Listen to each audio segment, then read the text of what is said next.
વડોદરાના ઐતિહાસિક માંડવી હેરિટેજ રિસ્ટોરેશનને લઈને મહાનગરપાલિકાની કામગીરી સામે ફરી સવાલ ઉઠ્યા છે। હેરિટેજ જાળવણી માટે શરૂ કરાયેલા તપ અને સંકલ્પના 500 દિવસ પૂર્ણ થયા છતાં ગ્રાઉન્ડ પર રિસ્ટોરેશનની કામગીરી ધીમી ગતિએ ચાલી રહી હોવાનો આક્ષેપ થયો છે। 2 મહિના અગાઉ હેરિટેજ સેલે 15 થી 20% કામગીરી પૂર્ણ થવાનો દાવો કર્યો હતો, પરંતુ આરટીઆઈ મારફતે પણ કામની પ્રગતિ અંગે સ્પષ્ટ માહિતી ન મળ્યાનો આક્ષેપ થયો છે।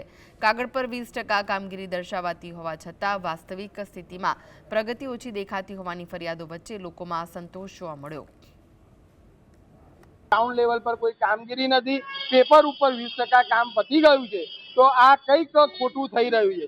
त्यारे मैं आरटीआई करेली, आरटीआई नो कहीए एमने जवाब आप्यो, ए जवाबनी अंदर पण मैं जे माहिती मांगी थी ए हेरिटेज सेल द्वारा आपवामां आवी नथी।